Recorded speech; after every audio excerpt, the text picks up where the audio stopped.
Students, आज हम infrared spectroscopy के इंस्ट्रूमेंटेशन पार्ट को समझेंगे कि जब इंफ्रारेड स्पेक्ट्रोस्कोपी में इंफ्रारेड सोर्स से अप्लाई किया जाता है मॉलिक्यूल में, तो किस प्रकार से इंस्ट्रूमेंट उसको स्पेक्ट्रम में कन्वर्ट कर देता है, वो हम समझते हैं। इसमें सबसे पहले हम उसके बेसिक डिज़ाइन को समझेंगे, क्योंकि इंस्ट्रूमेंटेशन में इसका जो डिज़ाइन है वो सिंपल सा है, बेसिक डिज़ाइन है। और वह जो इंस्ट्रूमेंट है वो अल्ट्रावायलेट विजिबल स्पेक्ट्रोस्कोपी के इंस्ट्रूमेंट यानी स्पेक्ट्रोफोटोमीटर के लगभग सिमिलर है। लेकिन इसमें जो डिफरेंस रहता है लाइट सोर्स और डिटेक्टर का, ये डिफरेंस स्पेक्ट्रोफोटोमीटर से अलग रहता है। ये हमारे पास इंस्ट्रूमेंट है जिसमें यह सोर्स सेंटर है, जिस सोर्स सेंटर से इंफ्रारेड निकलती है और डिफरेंट डिफरेंट स्कैटरिंग एंगल को मीट करते हुए या तो सैंपल की तरफ मूव करती है, डिफरेंस की तरफ मूव करती है, या सैंपल की तरफ मूव करती है। लेकिन इसमें इसकी रेडिएशन को मल्टीप्लाई करने के लिए हम इसको मोनोक्रोमेटिक बनाते हैं और फाइनली इसको इम्प्लीफाई करते हुए जो इसका सिंक्रोनस मोटर होती है, इसकी बेसिस पे हम इसकी हेल्प से हम इसको चार्ट में कन्वर्ट कर देते हैं। यानी हमारे पास सिंक्रोनस मोटर 2 पॉइंट पे लगी रहती है। एक रहती है सैंपल के टर्म्स में और दूसरा रहती है रेफरेंस के टर्म्स में, और एक है हमारे पास सिंक्रोनस रेक्टिफायर जो कि इसको फ़िल्टर करेगा, इसको मॉड्यूलेट करेगा और इस सिग्नल को एम्प्लीफाई करेगा, और चॉपर जो है इसको चॉप करके सिग्नल को आगे भेजेगा और फाइनली हमें इस सैंपल के अंदर जो भी फंक्शनल ग्रुप्स हैं उसका एक चार्ट मिल जाएगा, जिसको हम बोलते हैं इंफ्रारेड स्पेक्ट्रा। मींस सोर्स ने इंफ्रारेड का रेडिएशन इमिट किया और उस रेडिएशन के बेसिस पे इंटरेक्शन हुआ मॉलिक्यूल के साथ, जो सैंपल था उसके साथ इंटरेक्शन हुआ। हमने रेफरेंस के टर्म्स में भी इसको लिया है और दोनों की वैल्यूज को पैरेलली मेजर करते हुए हमें एक चार्ट मिला। और ये इस इंफ्रारेड का एक इंस्ट्रूमेंटेशन चार्ट है कि जो इसके अंदर एक्टिविटीज होती हैं। लेकिन हम इसमें जो सोर्स हैं, जो डिफरेंट डिफरेंट टेंडेन इसके कंपोनेंट्स हैं, उसको इंडिविजुअली समझेंगे। तो सबसे पहले हम समझते हैं इसके लाइट सोर्स के बारे में। यानी जो सोर्स जहां से इंफ्रारेड मिला है वो कौन सा है। वो सबसे पहले हम बात करते हैं it must produce infrared radiation. जो सोर्स है, क्योंकि हम इंफ्रारेड स्पेक्ट्रोस्कोपी की बात करते हैं तो आईआर रेडिएशन को उसको प्रोड्यूस करना है। और इस सोर्स को प्रोड्यूस करने के लिए हम ग्लास यूज नहीं कर सकते हैं। क्यों? क्योंकि ग्लास जो है वह इंफ्रारेड की रेडिएशन को एब्जॉर्ब कर लेता है। ये अनेक प्रकार का हो सकता है। पहला हम समझते हैं नस्ट ग्लोवर। यानी नस्ट ग्लोवर जो है नस्ट साइंटिस्ट ने बनाया था। ये ग्लोवर का मतलब क्या है कि ये कैसे काम करता है, जिस इस प्रकार के सिस्टम में जो रियर अर्थ मेटल ऑक्साइड्स होते हैं, जिसके हमारे पास जेडआर, सीई, थोरियम, इसके जो ऑक्साइड्स हैं, रियर अर्थ मेटल के ऑक्साइड्स हैं, इसको हीट किया जाता है इलेक्ट्रिकली। इसका मतलब है इसकी ऑक्साइड को हम वोल्टेज देंगे, हीट करेंगे। जो हीट करने के बाद इसमें क्या होता है, apply current to the cylinder, has resistance to current flow, that generates heat. 1200 to 4200 degree centigrade का ये जो हीट है वो जनरेट करता है और causes light production similar to the black body radiation। Range of use, इसका जो रेंज है प्रोड्यूस का इंफ्रारेड प्रोडक्शन का, वो है 670 से 10,000 पर सेंटीमीटर तक। नीड गुड करंट कंट्रोल और ओवरहीट एंड डैमेज, क्योंकि यहाँ से जो वोल्टेज का करंट फ्लो होना जरूरी है कि एक सर्टेन कंट्रोल्ड वे में हो। पहला तो हमने नस्ट ग्लोअर के बारे में समझा। दूसरा ग्लोअर है जो वो इसी तरीके का है नस्ट ग्लोअर की तरह, लेकिन इसमें सिलिकॉन कार्बाइड की रॉड यूज होती हैं रेयर अर्थ ऑक्साइड के इस प्लेस पे के स्थान पर, सिमिलर टू नस्ट ग्लोअर। लेकिन ये क्या करता है, सिलिकॉन कार्बाइड रॉड को रेयर अर्थ मेटल ऑक्साइड के प्रेजेंस में रिप्लेस करके, यानी इसकी जरूरत इसका यूज किया जाता है और यूजेबल रेंज इसकी सेम है। तो ग्लोअर दोनों तरीके के एक ही बिहेवियर करते हैं, लेकिन उसमें डिफरेंस सिर्फ उसके ऑक्साइड्स का है और उसके रॉड का है। तीसरा हमारे पास हो सकता है इनकैंडेसेंट वायर सोर्स, जिसमें कि जो नाइक्रोम है, रोडियम वायर है, वो इलेक्ट्रिकली हीट किया जाता है जिसको टाइटली वुंडेड को, और इसमें नस्ट ग्लोअर की तरह ही एक सेम का प्रिंसिपल है। हमने कहा इसको भी हम क्या देंगे, वोल्टेज देंगे, low intensity than Nernst glower और globar, but longer life time. और इनकैंडेसेंट वायर सोर्स में हम CO2 लेजर की बात कर सकते हैं। CO2 लेजर गैस मिक्सचर की CO2 लेजर क्या होता है, जिसमें 70% हीलियम, 15% कार्बन डाइऑक्साइड और 15% नाइट्रोजन का एक गैस मिक्सचर होता है। उसमें voltage is placed across the gas, एक वोल्टेज पास की जाती है जिसमें कि nitrogen to lower vibration level, जो एक्साइटिंग नाइट्रोजन से हैं वो lower to lowest vibration level में एक्साइट होते हैं। लोएस्ट वाइब्रेशन लेवल्स में जो नाइट्रोजन है वो ऑक्साइड हो जाते हैं जब इसमें हम हीट स्पेशली वोल्टेज सप्लाई करते हैं। दिन excited nitrogen populate the asymmetric vibrations state in the CO2 through collisions. And infrared output of the laser is a result of transition between rotational states of the carbon die molecule of the first asymmetric vibrational mode to rotational state of both first symmetric stretch mode and the second bending mode। इसका मतलब ये है कि जो infrared output है वो किसकी वजह से आ रहा है, वो मॉलिक्यूल की रोटेशनल स्टेट के ट्रांजिशन की वजह से हमें मिल रहा है। इसके बाद हम बात करते हैं, ये रेंज हमें देता है लगभग 900 से लेके 1100 पर सेंटीमीटर की रेंज देता है इंफ्रारेड की carbon dioxide laser. Small range है लेकिन it can be you choose which band use for many compound, जिसमें कि लगभग सभी अधिकतर कंपाउंड आते हैं और इस प्रकार का कार्बन डाइऑक्साइड लेजर यूज किया जा सकता है। Much more intense then black body sources, बहुत सारे और भी हैं जिसमें मरकरी आर्क है जिसमें कि फार इंफ्रारेड प्रोड्यूस किया जाता है। टंगस्टन लैंप है जिसमें नियर इंफ्रारेड का वैल्यू आइडेंटिफाई की जाती है, जिसमें 4000 से लेके 12,800 पर सेंटीमीटर का वेव नंबर का इंफ्रारेड रेडिएशन रिलीज होता है। तो ये इतने प्रकार के हमारे पास सोर्सेज हो सकते हैं इंफ्रारेड रेडिएशन के लिए। इसके बाद के बात करते हैं हम, इंफ्रारेड का इंटरेक्शन हुआ सैंपल के साथ, सैंपल को फिर क्या करेगा, डिटेक्शन करेगा। डिटेक्शन करने के लिए हमारे पास दो प्रकार के डिटेक्टर हैं। एक है थर्मल डिटेक्टर। थर्मल डिटेक्टर के अंदर आता है थर्मल कपल। ये क्या होता है, two pieces of dissimilar metal fuse together at the end. इस प्रकार का थर्मोकपल यानी दो डिसिमिलर मेटल्स होंगे जो आपस में फ्यूज किए जाएंगे, चिपके रहेंगे। तो जब इनको गर्म किया, क्योंकि थर्मल का मतलब है टेम्परेचर से रिलेटेड, जब इसको गर्म करेंगे तो metal heats at different rate, अलग अलग रेट से, दो अलग अलग मेटल हैं तो अलग अलग रेट से वो हीट होंगे। उसके हीट की वजह से क्या हुआ, पोटेंशियल डिफरेंस होगा। Potential difference is created between two metals that varies with their difference in temperature, क्योंकि इन दोनों में हीट कर अप्लाई की है, टेम्परेचर अप्लाई किया है, तो टेम्परेचर होने से इन दोनों के बिहेवियर अलग अलग होने से इन दोनों के बीच के में एक नया पोटेंशियल डेवलप हो जाएगा। Usually made with blackened surface to improve heat absorption, placed at evacuated tube with window transparent to IR.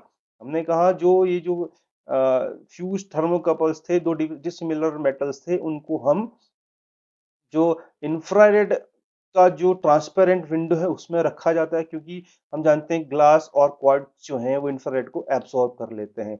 IR hits and heats one of the two wires, तो इसकी वजह से it can be several thermocouples to increase sensitivity, can be use several thermocouples. ये हमारे पास इसका pictorial presentation है। हम जानते हैं कि इसमें हमने क्या किया, हीट किया, वोल्टेज भी सप्लाई किया, हमने हीट किया इसको, तो दो डिफरेंट डिफरेंट मेटल हैं।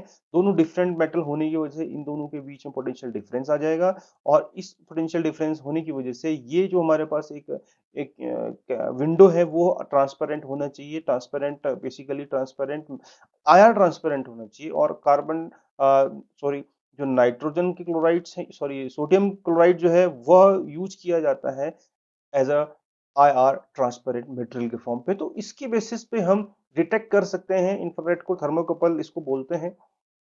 दूसरा है बोलोमीटर। थर्मोकपल के बाद आता है बोलोमीटर।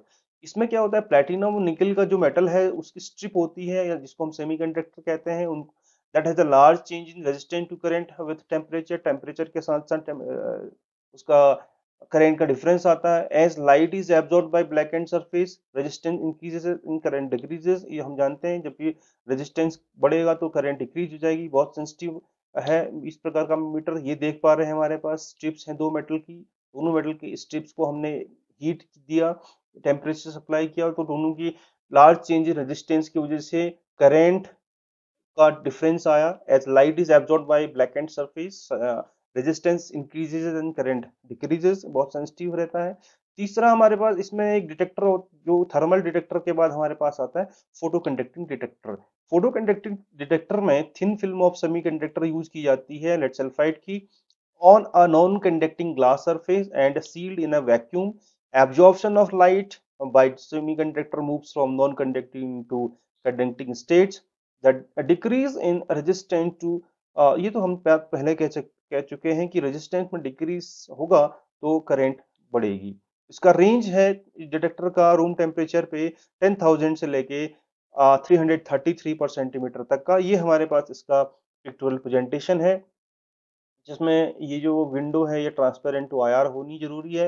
ये सेमीकंडक्टर यूज किया है, ग्लास यूज किया है, वैक्यूम है पूरे चारों तरफ, और इसको हीट किया जा रहा है। और हीट हमने मतलब बेसिकली थर्मल टेम्प हमने एच न्यू जिसको हम कह रहे हैं, तो उसको फोटो का मतलब है फोटोन से हमने इसका कंडक्शन देखा है, इसीलिए इसको फोटो कंडक्टिव डिटेक्टर्स बोला है। इसमें हीट की जरूर जगह पे हमने एब्जॉर्प्शन ऑफ लाइट को बोला गया।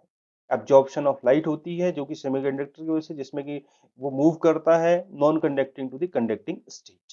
तो इसके बाद आता है पायरो इलेक्ट्रिक डिटेक्टर। फायर का मतलब होता है फायर से रिलेटेड होता है ये, जिसमें कि कुछ ऐसे मटेरियल्स होते हैं जो पायरो इलेक्ट्रिक होते हैं, जिसमें हमारे पास एग्जांपल है सेरेमिक और लिथियम टेंटलेट, जो इजिली पोलराइज हो जाते हैं, जिसमें कि पोलराइज का मतलब ये है कि प्लस और माइनस चार्ज में कन्वर्ट हो जाता है in the presence of electric field. यानी पायरो इलेक्ट्रिक का मतलब है कि ऐसे मटेरियल जो इलेक्ट्रिक फील्ड में पोलराइज हो जाते हैं, तो उसमें जब भी हम इलेक्ट्रिक फील्ड अप्लाई करेंगे तो चेंजेस आएंगे। तो हमने कहा कि इस प्रकार के डिटेक्टर इजिली यूज किए जा सकते हैं।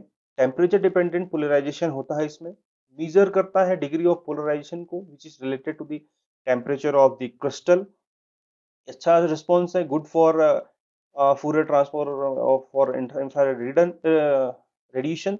और ये है इसका एक जो पायरोइलेक्ट्रिक डिटेक्टर है उसका एक पिक्टोरियल प्रेजेंटेशन है।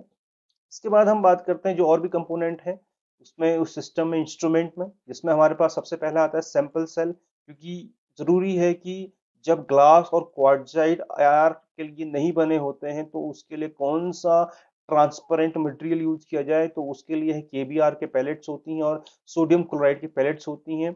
और लिक्विड का सैंपल होल्डर अलग होता है। तो वो क्या किस प्रकार से ये पूरा सिस्टम हमारे पास दिख रहा है, इसमें कि इतने डिफरेंट डिफरेंट कंपोनेंट्स हैं। एक विंडो है, स्पेसर है विंडो, फिर नियोप्रीन गैस्केट, नियोप्रीन, फिर क्विक एक्टिंग नट्स इसमें है। और हमारे पास है इनिशियल प्लेट्स जो कि आईआर को एब्जॉर्ब नहीं करते हैं। तो ये सैंपल सेल है, सेल जिसमें हमने सैंपल रखा है, और उसमें एक मोनोक्रोमेटर, उस सिस्टम में एक मोनोक्रोमेटर भी लगा रहता है। मोनोक्रोमेटर का मतलब यही है कि एक एक कलर का वो रेडिएशन को पास करेगा। It is reflective grating is common, जिसमें रिफ्लेक्टिव ग्रेटिंग है। Cannot use glass prism since absorb IR, तो इस मोनोक्रोमेटर में भी हम ग्लास को यूज नहीं कर सकते, ग्लास प्रिज्म को यूज नहीं कर सकते। तो इसके लिए हमें डिफरेंट डिफरेंट मटेरियल का जो कि एब्जॉर्ब नहीं कर पाता है आईआर रेडिएशन को, उसको यूज किया जाता है। इसके बाद हम पढ़ेंगे फ्यूरियर ट्रांसफर आईआर, एफटीआईआर, क्योंकि आज के डेट में मॉडर्न टेक्नोलॉजीज में एफटीआईआर कॉमन हो गया है, which is alternate to the normal IR, and it is based on Michelson interferometer. ये थोड़ा सा समझने की जरूरी बात है कि ये जो माइकलसन इंटरफेरोमीटर क्या है, और उसी के ऊपर बेस्ड एफटीआईआर है। तो इसको हम इस पिक्चर से समझ लेते हैं। इसका प्रिंसिपल सबसे पहले है कि ये एक लाइट सोर्स है। इस लाइट सोर्स से लाइट निकली, जिसको हम कहते हैं इंफ्रारेड निकली, और इंफ्रारेड निकलती है तो यहाँ पर एक सेंट्रल मिरर है। जो सेंट्रल मिरर दो मिरर के इस लाइट को क्या कर देता है, स्प्लिट करता है, और इक्वल इंटेंसिटी की लाइट को पास करता है। और इसके इस एंड पे एक मिरर मूवेबल और दूसरे एंड पे नॉन मूवेबल मिरर को रखा जाता है। एक बार फिर समझ लेते हैं। ये एक लाइट सोर्स है, ये लाइट सोर्स है, यहाँ से लाइट इमिट हुई मींस इंफ्रारेड निकली। इंफ्रारेड रेडिएशन के पास होते ही एक सेंटर में हमने एक सोर्स को स्प्लिट करने के लिए सेंटर मिरर रखा है। उस सेंटर मिरर ने उस बीम को 2 इक्वल इंटेंसिटी की बीम में स्प्लिट किया और उस इक्वल इंटेंसिटी की बीम के एक एंड पे एक मिरर रखा रहता है और दूसरे एंड पे दूसरा मिरर रखा रहता है। तो क्या करेगा, यह मिरर, दोनों मिरर जो हैं, इस इंटेंसिटी को रिफ्लेक्ट करते हुए वापस यहाँ से पास करेंगे और इसको जो पास करते हैं लाइट सोर्स से डिटेक्टर के पास से, और इसको सीधे-सीधे सैंपल को पास करते हैं और सैंपल से इसको डिटेक्टर में भेज देते हैं। तो जो बीम है वो क्या करती है, go to two and other mirrors reflected by the central mirror, और वो रिकंबाइन करती है and pass through the sample to detector, और रिकंबाइन होने के बाद सैंपल से पास होते हुए डिटेक्टर की ओर चले जाती है। इसमें टू साइड मिरर होता है जो हमने अभी डिस्कस कर रहे थे। एक जो होता है फिक्स्ड होता है और दूसरा मूवेबल मिरर होता है इसमें। और move second mirror, light in two parts travel different distance before recombined, क्योंकि अगर हम एक को हम मूव करेंगे एक मिरर को तो डिफरेंसेस आएंगे, कंस्ट्रक्टिव और डिस्ट्रक्टिव इंटरफेरेंस हमें मिलेगा। As mirror is moved, get a chance in change in signal, तो सिग्नल में ही थोड़ा बहुत फर्क हमें देखने को मिलता है। तो ये इसका दूसरा पार्ट है समझने का, जिसमें हमने देखा कि ये एक मूवेबल मिरर है जिसको एक सर्टेन डिस्टेंस तक लेफ्ट और राइट हम घुमा सकते हैं।